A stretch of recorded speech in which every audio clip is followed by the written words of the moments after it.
with models that combines financial and human capital to de-risk the process of new venture building.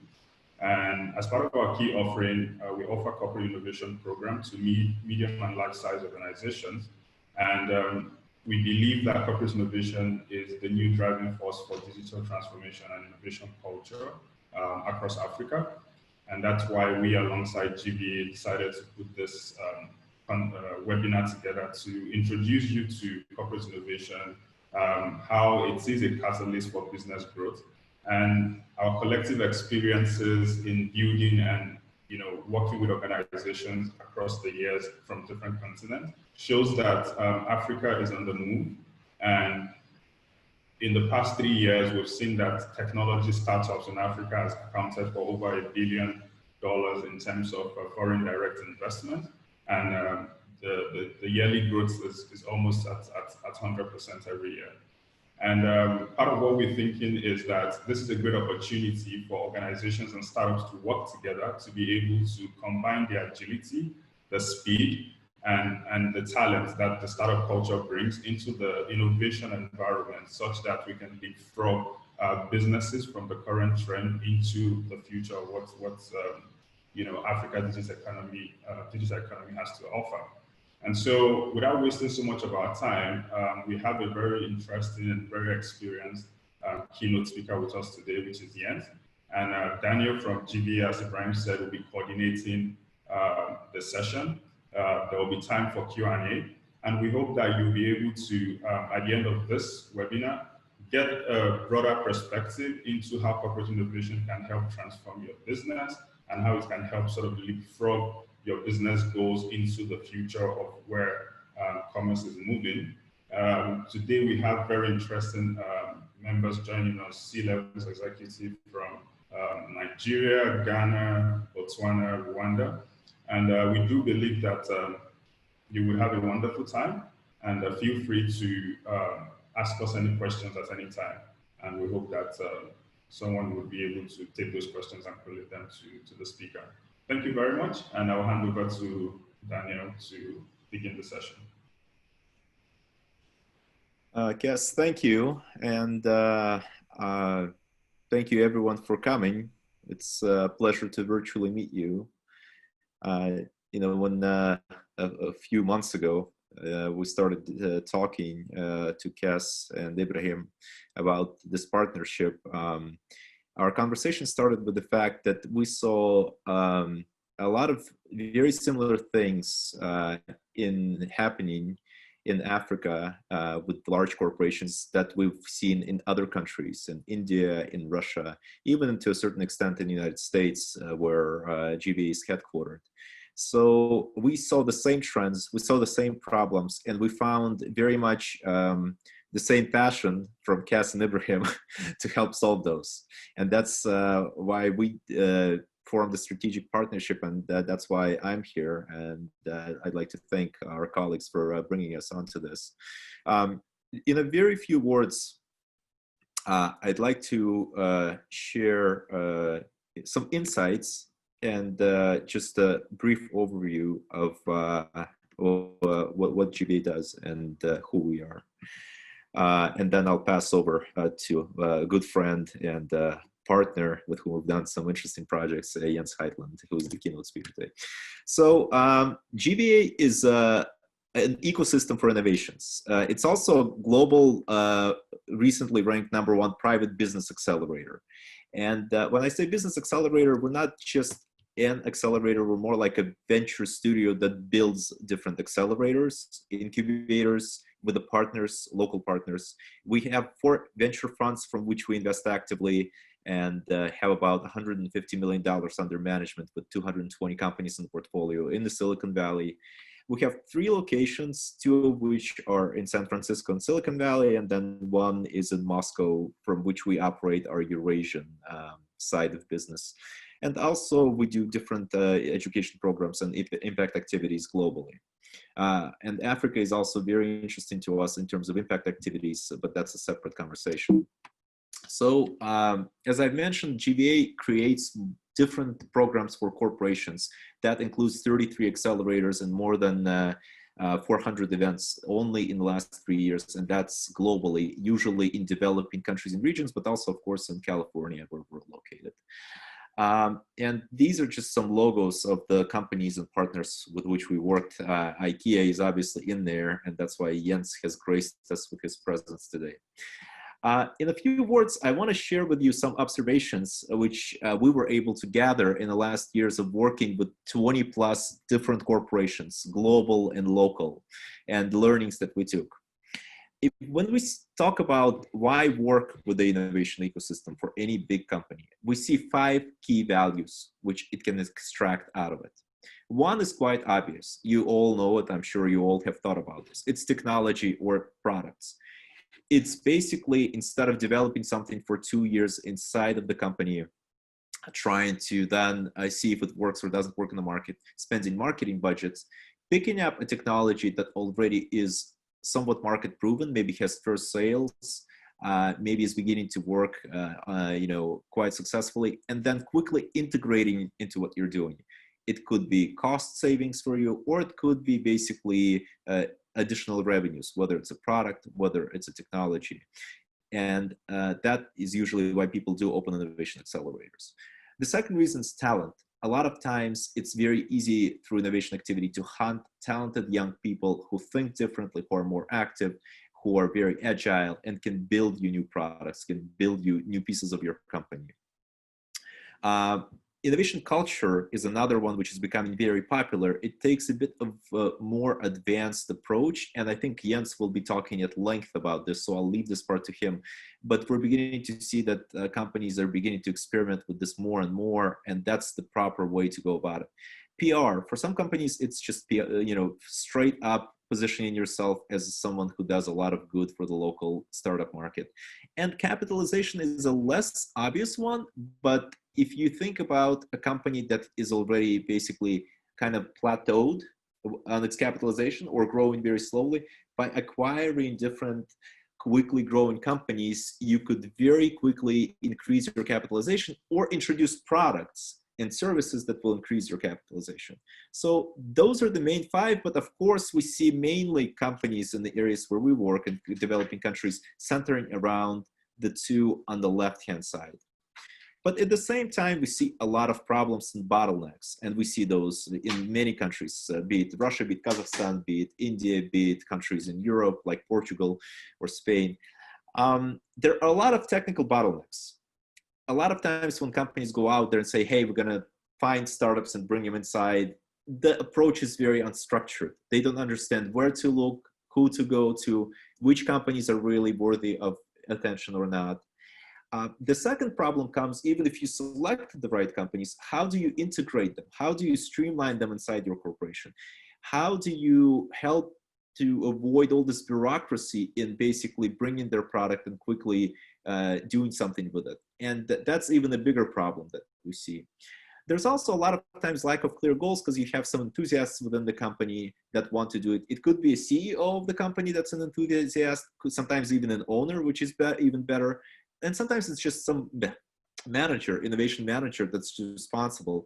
But a lot of times it's a part of hype. People do it because everyone does it, but they don't understand what they can get out of it. And I think part of the mission is to really get an understanding. What can you get out of it in 6 months, in 2 years, and 5 years from now? And then, there's integration failure. And once again, I think I'll leave this one to Jens because we went through this experience in some companies, and not just IKEA, but in many companies, I think, which Jens has helped. But we see integration failure as a standard problem everywhere. So there's cultural bottlenecks as well. And that has to do with management misalignment, not engaging all the stakeholders in the process, and basically a constant battle between enthusiasts and skeptics, because we see it. I'll give you an example. We were talking to the head of BMW Russia only a few months ago. I was speaking with him, and I basically said, he's an enthusiast. He said, hey, we need these innovations. We need to integrate these. But he has an execution team that's then responsible for this whole process of innovation. We go to them, and then they tell us, we have top management within the company, majority of them, heads of the departments, they've been with this company for 15 years. we're having good sales. That was before COVID, by the way. They were having good sales before COVID.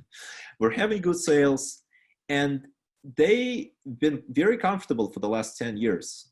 So when you bring something new to them and say, let's do it, they'll say, why? We're doing fine. We're one of the market leaders. We don't need anything really. We're quite comfortable. So that's a part that we see constantly.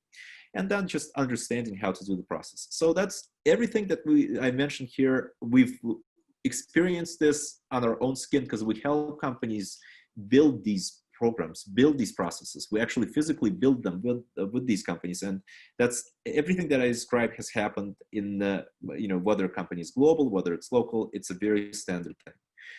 One thing I also want you to take away from this, a very important thought, that a lot of companies think they can basically do it themselves. They go out there and start looking around, but what they don't realize, they only see the 2% of the cream on the top. Those are the best startups that the whole market knows about. And the problem with this is that if you know about them, probably means all your competition knows about them, and everyone wants them, and they're spoiled. Yeah, there's such a thing as spoiled startup. And the more west you go, the more spoiled they get. If you go to the United States and the Silicon Valley, they're super spoiled because a lot of investors and big companies are running after good startups these days.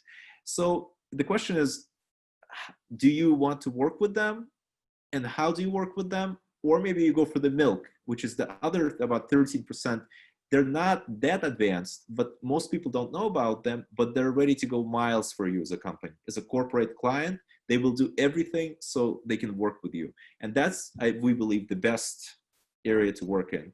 And I'm sorry, the rest is just water. You don't even want to look at them because they're not mature enough. And those are the guys at stage level of idea or lab prototype. Another thought that's very important is that digital transformation is about the company. It's not about the technology. It's not about the product. Because everyone we work with, they want innovation, but no one wants to change their internal process to integrate innovation in their company. And that's a big problem. Also, a lot of people want to launch some program, but they don't understand what the program will bring them. Why they're doing this. Do they really need a hackathon? Or maybe it's an accelerator, or maybe it's a training program, or maybe it's an internal growth program. And culturally, there's a lot of challenges changing the culture to be more innovative, but it is quite possible. So basically, if the last thought I want to leave you with is you can only figure out how to do the transformation when you start doing it. Meaning that we've seen multiple times when Boston Consulting Group, McKinsey, would come into a big corporation that's our partner. They would draw a stage gate process. They would basically create a very good, thought through approach. But once you jump into the real game, it doesn't work. Like we were working with one of the biggest steel companies in the world, Severstal, for actually a year and a half. And the McKinsey engineered them a stage gate startup integration process. It took us a month and a half to disintegrate it completely and basically throw 80% of it into the dumpster because it just did not work. I'm not saying McKinsey did a bad job. They did a very logical, very well-organized job, but it just didn't work when we came into reality of it. So until you start launching programs, until you start trying to work with these companies, you will not find out 30, 40, even 80% sometimes of what you need to know. So that's why about 55% of the first programs fail, but that's okay, because then the second program works better and third programs works just as you want it. And the more you do, the better you get at it. Or you basically, you start working with someone who already knows the process. And the last message I want to leave you with is that only idiots try and do it alone. We've seen it so many times when a big company thinks they have the resources and the knowledge, and they go out there and they try to do everything, the sourcing, the filtering, the culture change, everything with internal resources. It doesn't work. And Philips is a great example of how you should do it. Look at how many partners they have in their ecosystem. They have startup companies or innovation companies. They have tech companies. They have startups. They have technical services. They have venture funds, and they have universities. That is a full ecosystem. And the reason Philips is so successful, and they're very innovative in a lot of areas, is because they've built this ecosystem about 8 years ago, or maybe even 10 years ago now, and they've been growing it. If you look at Google, if you look at Facebook, if you look at all of them, they work in the very same fashion. So, and actually the interesting part was when we were working with IKEA is we were trying to engineer both internally the innovation structure and I guess externally thinking about who in the innovation ecosystem could help them. So here I would actually like to segue this to Jens Heitland. As I mentioned, Jens is a good friend and a partner with whom we trotted many innovation paths and discussed many innovation concepts, not just in IKEA. Jens, I'd like to hand over to you. Thank you very much, Daniel, and hello, everyone. Just posted something in the chat that you start using it as well. Let me share my screen.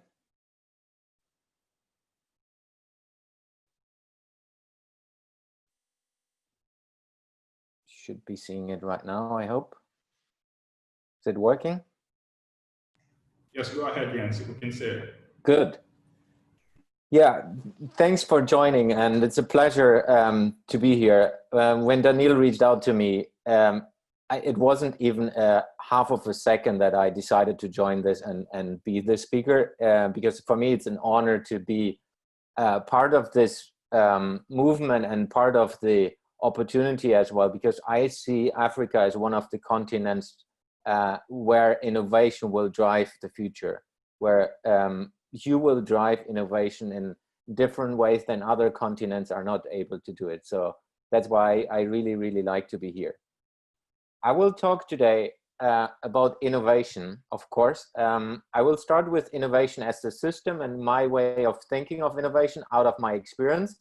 And then I will give you a couple of stories with 3 different perspectives, how I have worked with innovation over the past years and how I've looked at it and experienced that and worked with different innovation systems. And then I will give you a snapshot of how you could run an innovation system acceleration for yourself and for your own company using the ecosystem way of thinking. So I will start with innovation as an ecosystem. For me, everything starts with people. Everything starts with people from a company perspective. So you're a company and you have a lot of employees inside your company, but doesn't matter if you're a B2B company or a B2C company. On the other side, from a customer perspective, you have people as well. Even if it is a company, there are people inside that company. So for me, if you look into innovation, it starts with that. So you building products, you're building services, you're building a value proposition for people, because it's the people buying, not the company buying. That's very important as a starting point. To be able to, oops, wrong direction. To be able to do that in a proper way, you need to understand how do you work with people. And for me, there's a big distinction on how you can work with people. I have worked and lived in 4 countries right now. And every culture has a different flavor of how they work and how they work with their employees, how they treat their customers. And it's very important when you work with innovation topics that you empower the people inside the organization. You need to support them in taking their steps, taking the learnings, evaluating what they're doing, and fail as well. Because only then you're able to learn fast and give them the possibility to take decision.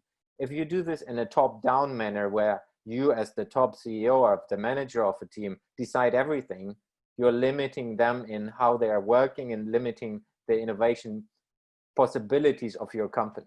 So that's one part which I see is very, very important. Another part is you need to create a learning opportunity for the whole organism of your company. And for me, that's something you need to build an ecosystem where you can learn. You need to integrate your customers in this learning process. You need to involve your employees in that learning system, and you need to build the external ecosystem with different partners, different advisors, coaches, startups, and so on, depending on where you want to be. So it's really important to get an understanding of that as a holistic part, which enables you and your employees and your customers to learn all together. Because all together you're way, way stronger than if you're just trying to do it yourself. And just one example is when I was working in IKEA, we have even worked together with our competition to do something extraordinary. And then another part is, how do you navigate the whole thing? There's always a saying, what gets measured gets done. The tricky thing is, specifically when you work in large successful corporations, big companies, you measure the past, you measure how successful you have been, and you measure the KPIs which helped you to get to that point. If you work with innovation, what I figured out is often it is you need to change the way how you measure and how you get to that numbers and how you navigate through the ecosystem, and together with the ecosystem, with creating new KPIs and new ways of thinking, which helps you to grow going forward into innovation. So for me, that's like a different systematic way of thinking about innovation than a lot of companies and a lot of individuals are doing. So for me, it's really keeping the people in the center and working from the people outside. Going ahead with stories of innovation system. I will start, my first story is about me. No, it's not about me. It's about IKEA centers. But I have been inside of IKEA centers. So the first story is kind of me as an entrepreneur inside the innovation ecosystem of IKEA centers. So the problem we faced at that time, and that's 7-8 years back, so it's already a couple of years ago. The problem we faced was the visitation is decreasing. So not a lot of people coming more to the shopping centers and retail. It dropped slowly, so it wasn't really dramatic at that time, but we have felt it. Then the online shopping 8 years ago was completely different to what it is today. And of course, depending where you are in the world, but we have seen it already, that there is kind of a directional change, and we as a large company, we need to do something against that, or to be part of the future movement rather than just doing something against it. And then we looked into what is the opportunity for us. So how can we use this constraint and limitation from one perspective into an opportunity? And for us, it was, one thing is creating sustainable revenue of the future. And the other part was, how do we do this in creating an innovation culture which helps us to repeat and do this again and again and again, because it was not a thinking of one-off. So what we did was putting a bunch of people together who are a little bit crazy, as you see in the photo. And one of these guys is now the global CEO of that company. So then you can imagine that it's not really normal way of working in a workshop in a large company. So we put a couple of people together, and I was selected, I don't know why, selected to lead this bunch of people.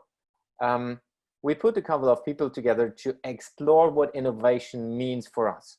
So we looked into different technology topics, different startups, different ecosystems, and really figured out that we have no idea about innovation. So every one of us in the room, including the big CEO, has had no idea about innovation. So what we did is we picked a couple of external advisors from real life. So Daniel was one of them, where we picked a couple of people from different parts of the world, because we have been an international company, to help us understand this. So they have not consulted us, they have had kind of coached us going forward and helped us to understand the future. So one bigger activity, and that's the right part, we did a large virtual reality workshop, which was about prototyping, understanding of the different ecosystem of virtual reality and how virtual reality can enable us to do something in the future. So that was really, really early, almost no money involved. It was just spending a little bit of time together and figuring out what innovation is. Then we took it to the next level. We did together with GmbH and Daniel and his colleagues, we launched the first biggest retail accelerator for the Russian market. So we have been focusing with the first initial innovation topics in the Russian market because that was one of the biggest successful market for IKEA at that time. So we looked into how do we connect us to the ecosystem of startups, and what we figured out in the early phases of that piece, of that kind of project journey, we have no idea. If we would go as an IKEA company going to the startups and saying, hey, would you like to work with us? Every startup will say, yes, of course. The tricky thing is, if we have no idea how that works, you will not really be adaptive to do that. You will not be successful on the long run. So we built up an acceleration program together with Daniel and colleagues to integrate startups into a learning process and build a program around this where the startups developing ideas, using their products already and adjusting their products to our needs from a retail perspective.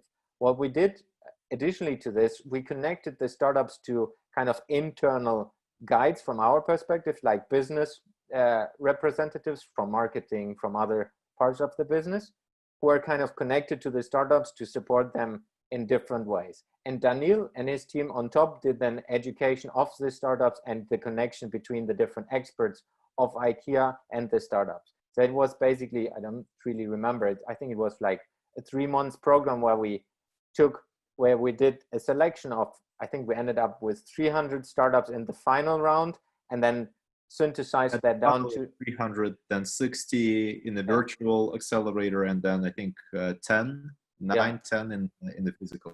Yeah, so we took these 10 physical startups into one of our co-working facilities, which we have had in Moscow, and then we worked with them for a couple of months to find the right product market fit for IKEA and going forward. And because it was so successful, we did even a second version after that, I think a year later. So that was a big movement for IKEA, because that was the first time IKEA globally has done an acceleration program and has worked in this way with startups going forward. That's why it was super successful, and that's why we did it again.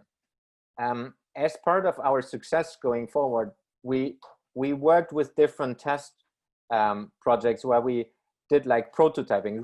If we put a team together where we said, you're the innovation team, and it was 5 people only.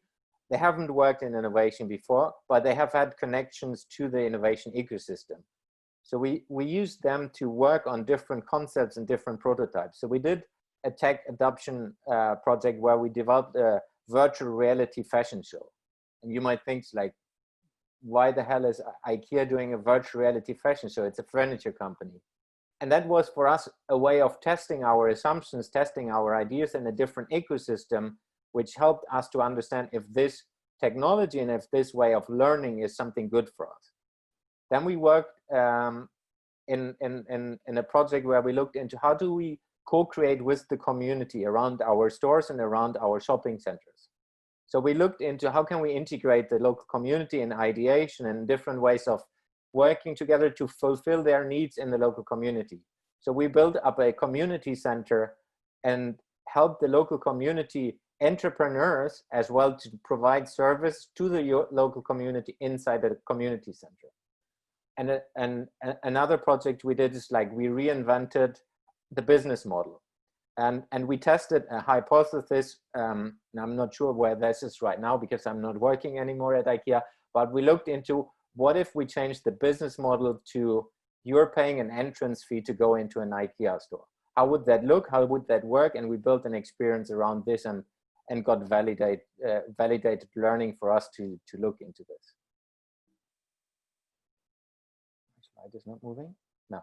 So how we did that? We built up, and that's now the part which is like the back office of it. We built up a process and an understanding of our ecosystem and how we work with this. So for us, it was extremely important to have internal and external partners which help us to navigate through the funnel, you can say.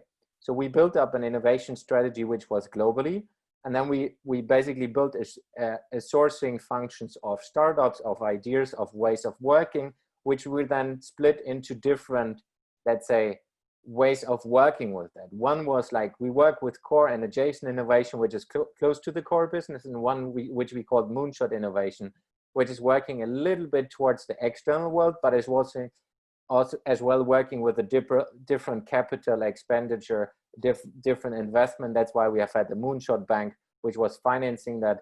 We have external partners financing it.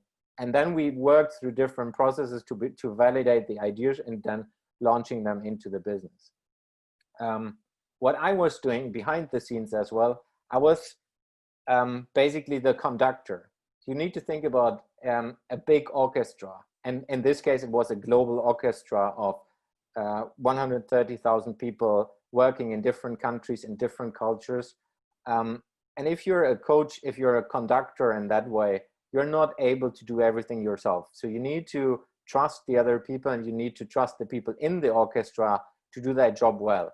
But you help them training while testing things, and then you take a step back. Then a big topic for me as the innovation leader for globally was, how do you work with the influencers and different managers inside the ecosystem of IKEA? Because it's a large corporation.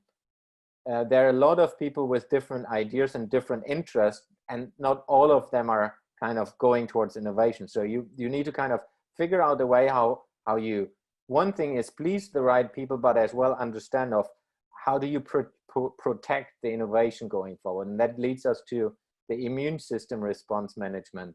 It's basically when you start innovation, and specifically when you look into moonshot innovation, which we did, which was like, how do we change the business model of the future? How do we change the whole product setup? There will be people specifically in a large corporation, which is very successful, who don't want to see that. They don't believe in that. So it's kind of, you are working inside an ecosystem where the immune system internally is biting you every day, and you need to find out a way how to do that.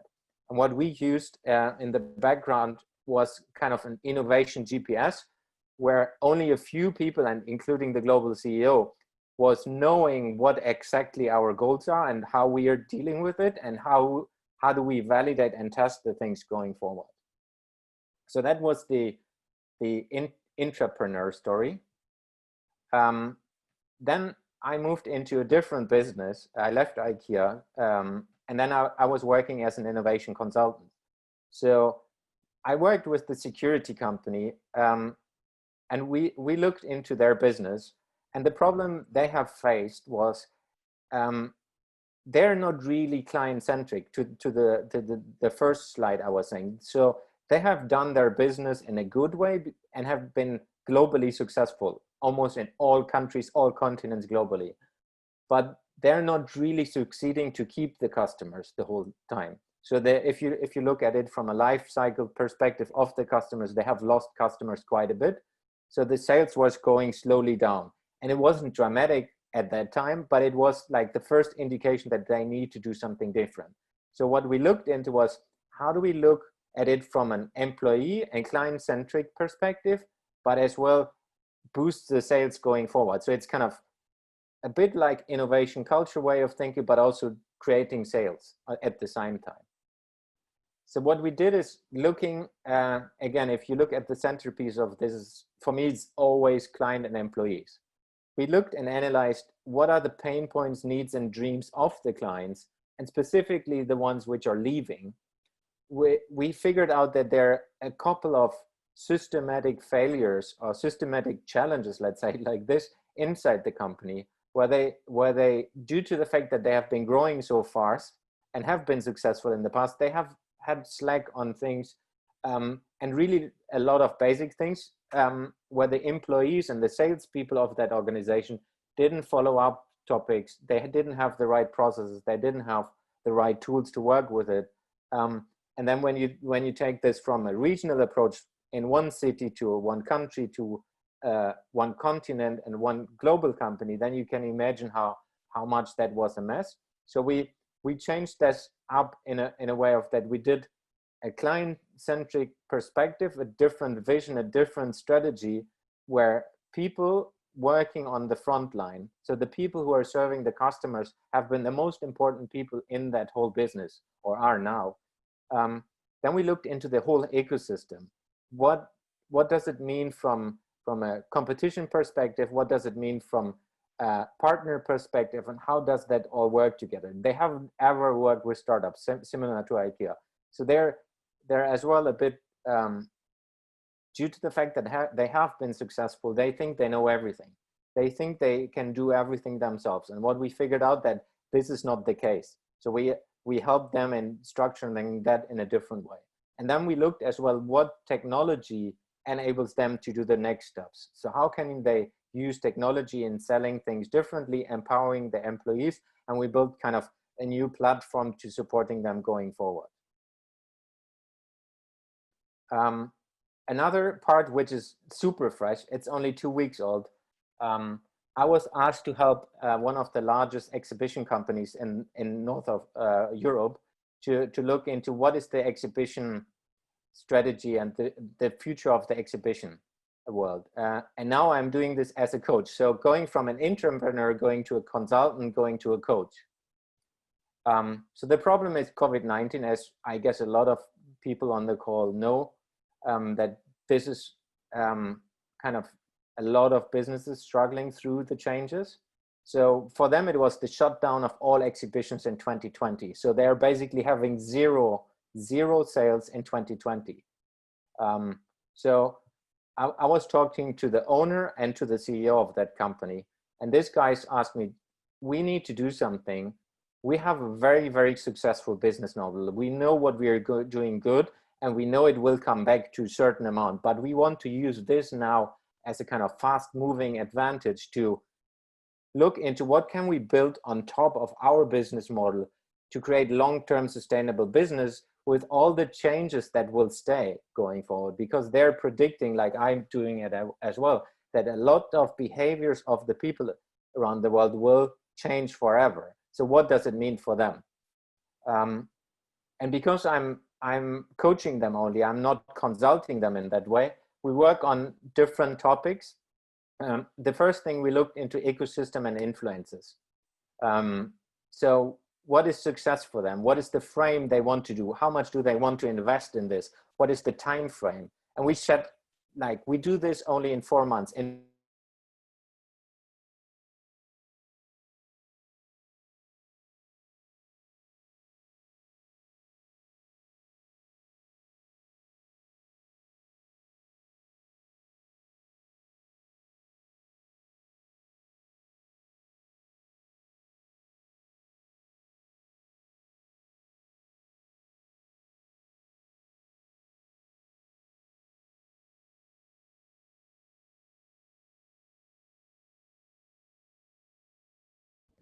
Okay, sorry about that. Let's just hold on. Hi, we lost you for a second. Yeah, so you can share the screen again. Where did you lose me? 2 weeks, 4 months to set up. Okay. Can you see my screen? Yes, now we can see your screen. So it's like very, very short, condensed way of working, and I'm coaching them weekly on these topics, and they're basically working on their own and solving the issues. So it's, we're looking into what is the problem, what is the success, and how they are defining the frame of what they want to do. And then we are looking into who are the players of the ecosystem, what is changing, what is staying as it is, and who has the same issues in different industries, and how are they solving that, what they can learn from them. And they're as well looking into, because they're as well a bigger company, looking into the startup ecosystems and looking into how to change that. And then we are building up this innovation GPS, which is always important for me. It's like, how do we build success based on what we have already, but how do we change that? So what if we change everything, and what if we change just small things? That's a bigger topic. Where do they want to be? Like really figuring out from a strategy perspective, and then we talk about 3 months, 6 months, 1 year, and going forward. So it's kind of, we have a North Star way of thinking, but we have as well small scale things which can happen straight away, and where you work on every day. And then we're prototyping. So we look into straight away having an idea and prototyping it throughout, where we really try, how do we do this? How do we earn money from day one? So that's the first principle of how we are working. It's like, I'm just coaching them and they're doing it themselves, and they're kind of looking at, okay, how would that work in that ecosystem, and how can we earn money, and how do we need to do that?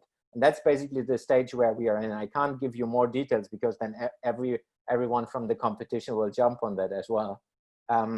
So the stage we are right now, I have no idea what will be the next steps, because they're deciding, they're having the power, and I'm just asking them questions and supporting them going forward. So the next part, at least from a question perspective for me, is like how they will take the prototype forward. How do they scale the prototype? Are they able to do this alone? Because one of their things is technology. Who are the ecosystem player, and what does success mean? How do they really measure the right things and being able to change that going forward? Now going into the last piece, which is connected to what I just have shown. For me, it's all about having a systematic way of doing things. So I always work in evaluating the ecosystem, evaluating the system as well. If you just purely focus on company culture, innovation culture inside a company, what is the impact of leaders inside the organization? How you work with that? What are people inside the organization saying? So basically, what is like your 360 degree on what's going on? And that's internal and external. And then you go into a different way of looking at the future, where you kind of have a rough understanding with the different influences you have.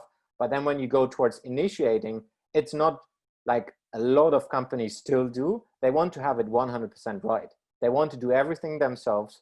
So it's more about how can you do this in a super fast track with the right partners to earn money as fast as possible, and then scale it up in the next phase when it goes to navigate, figuring out where you want to go and using the knowledge you build up over time and the people you build up over time, and using the ecosystem which helps you to scale, finding the right partners to scale things on a country level, depending on your business, and then as well on a global level. And depending what you're talking about, this can be super fast. Like with the example before, we're having the total ideas, like in 4 months, we have a scalable business model that's moving, and which is for that company the fastest ever. I think if it would be a smaller company, we could be way faster. So much from my side. Thank you very much. I'm not sure if I was in time. Yes, you are perfectly on time, ahead of time, in fact.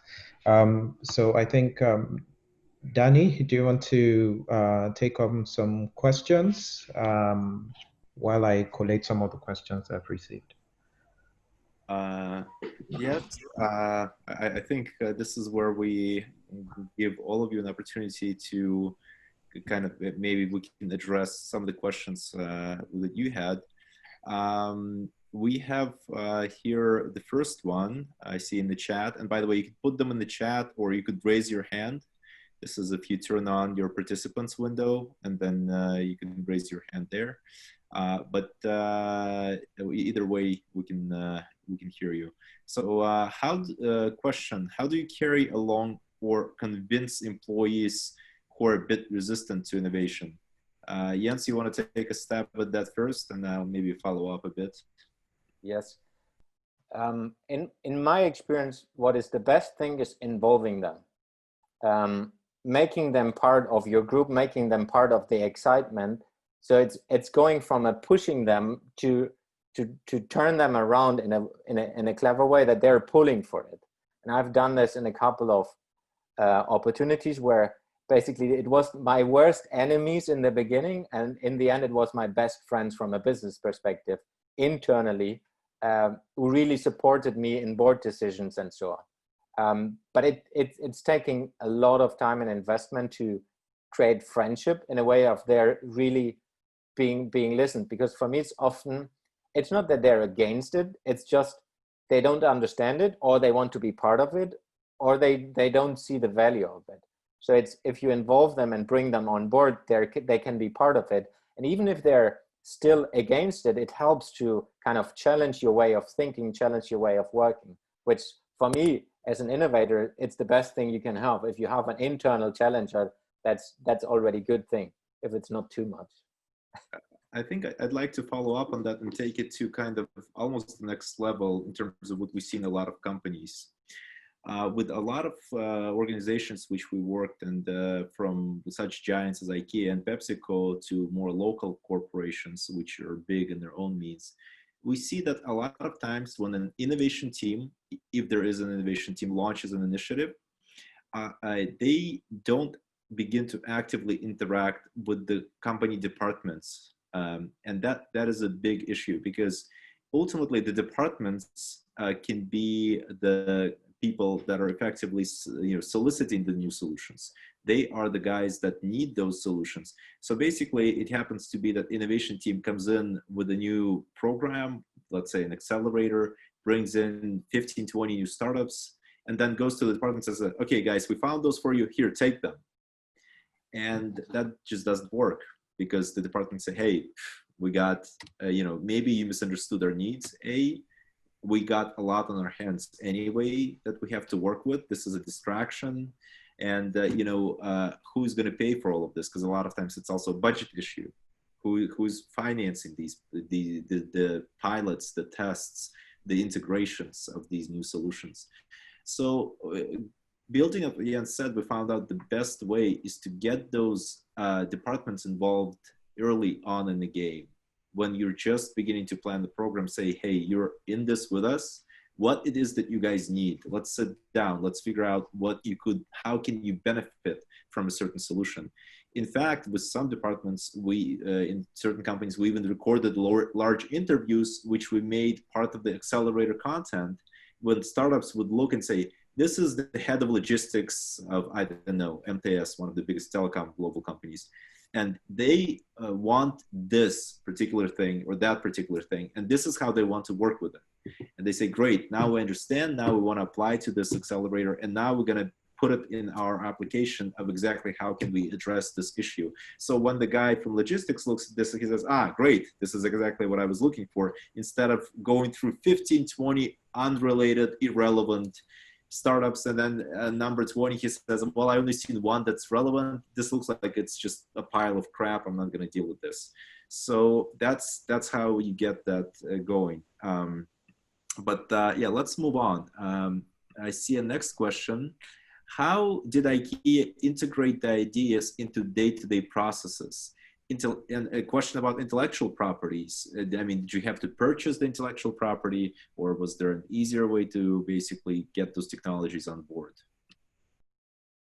So there was an early decision when we set up the ecosystem way of thinking for us at IKEA. We decided not taking any capital and stake in the startups we work with, because that was mainly a business decision, because IKEA in that part didn't want to invest a lot into startups from a business perspective, rather being a client and supporting them as the client with the finance, but getting a product out of that. So that was an early decision we have done for us. And that was, at least what I understood, was very attractive for the startups, because they kind of get the support.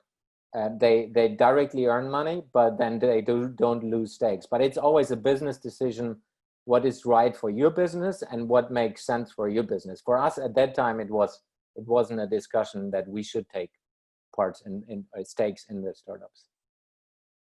And I think that actually, when you're starting, that saves you a lot of money and effort, because if after 1 year you didn't take any stake, and for some reason that solution doesn't work, or the team doesn't work, or you want to switch to a new solution, you just basically disengage in the contract, and that just makes it easier for you not to have a lot of basically, you don't have to be dragging this company along if at some point it becomes irrelevant, or if if basically things don't go as you planned.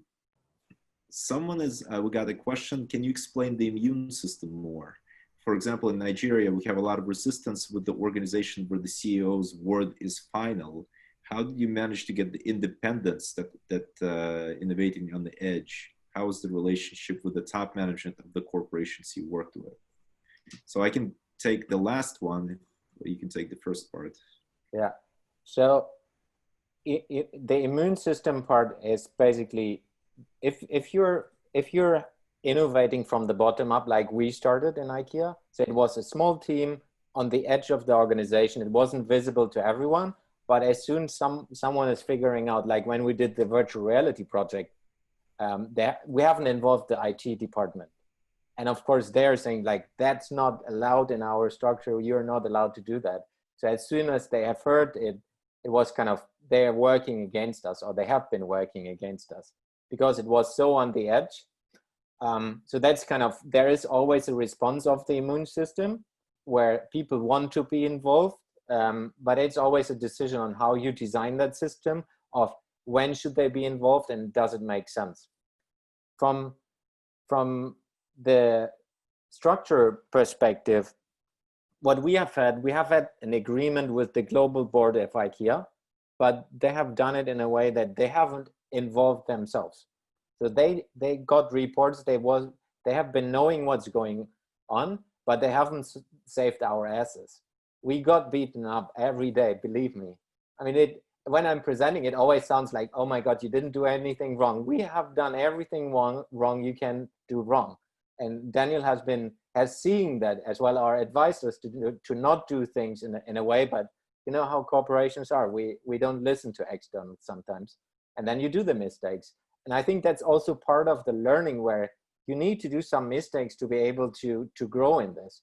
So the structure was really, in a way of, we have been protected, but then not too much as well. Because if it's too much top down, where, like you said, the CEO is having the last word, then you're not innovating, except he's like doing innovation and doing testing and doing every work him or herself. I think that's really, you need to empower the employees the way forward, and there needs to be it's a fine line in doing too much bottom up and too much top down. I think there's like always a way of figuring out in the organization that works, and that's different from company to company, from country to country. Even in IKEA, if you take IKEA, in the different countries, that was different because the local culture is different, how people are working with each other. And the customers are different in different cultures. And I don't know how this, I guess at least it is also different if you go into Africa. In all the different countries, it's always a little bit of different, where you need to figure out how does that work in your context. So there's no one answer fits all from my perspective. Sorry for that. So I would go on. Okay, go for it, Daniel. Go for it, Daniel. Yeah, I was going to add that, you know, in our experience, the buy-in from top management is absolutely crucial. You know, middle management could be very enthusiastic, motivated, and can build good processes or try to build them.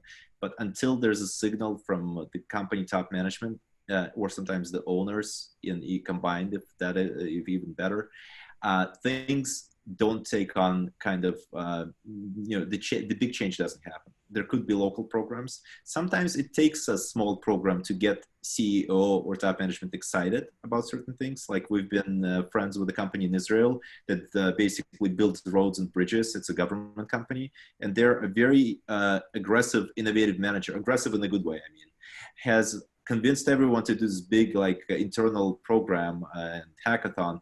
And then once they had the finalists and they showed the results of the technologies in front of the CEO, and CEO said, oh, this looks good. You know, in fact, this is actually great. It's going to save us a lot of money. And everyone heard about that. That catalyzed the entire company to start working in that direction.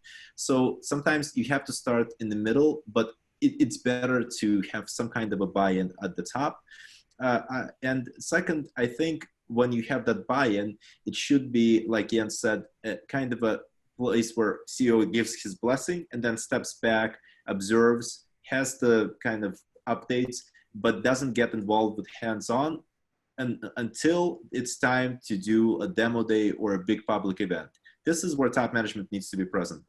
And I want to show you, just give one example, which I think is an amazing example of CEO being present, but not being present at the same time. We were working with a very large petrochemical manufacturer called CeedCap, one of the global leaders by far, a huge company, multinational, I think 10 factories at least, producing, billions of dollars of revenue. And they had an internal accelerator where internal teams were developing new products. So at the end, at the demo day of that accelerator, the whole board was there to watch the results. Imagine the board of a huge corporation watches some guys that are 25, 30 sometimes, employees present their results. And the two seats at the front of the board were for CEO and the chairman of the board of the entire company.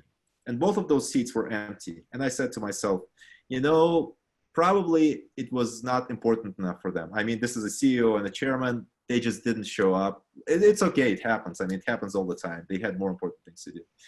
And then as the thing goes on, I started hearing questions from, it's like shade behind one of the columns. And someone's asking questions from behind the column. And then I hear another guy sitting in the audience asking questions. And I turn around and I realize this is the CEO. And then the guy who was standing in the shade of the column was the chairman of the board. He intentionally didn't want to sit at the front, not to scare the young guys, the young innovative guys. He was very polite. He was hidden, but he was still asking, he was still involved. And I think that's a wonderful analogy for what we're trying to see here. It's not about an ego, it's about the result, because he was asking result-oriented questions. He didn't want his ego to be there. He wanted his, basically the results of the company to be there. And I think that's how it should work. Yeah, go on. Thank you so much, Daniel. Just to sort of like wrap up on the point you left off with, taking it back home into Nigeria and a few other African countries from where our participants are from, one of the questions or one of the remarks, I think, Jens, if you want to end with this, is given the situation of COVID, given the multifaceted type of industries, and people seeing technology and innovation as the same most of the time and thinking they have to be a technology savvy company to sort of like adapt innovation. So how do you address the need for innovation as that looking for, moving the company forward from a sort of like a traditional approach of business processes into seeing innovation as a need to sort of capture new revenue and take the company to the next era? So if we could wrap up on that, I think we'll be ending in 2-3 minutes. And it's been a pleasure for everyone that has been able to join us today. Thank you so much, Daniel. To all our participants that has questions, we will get back to you with questions we're unable to answer. But after Jens' response, we would be ending the webinar officially and keeping you up to date with subsequent series that we've planned. Oh, Ibrahim, you've got something to say after that.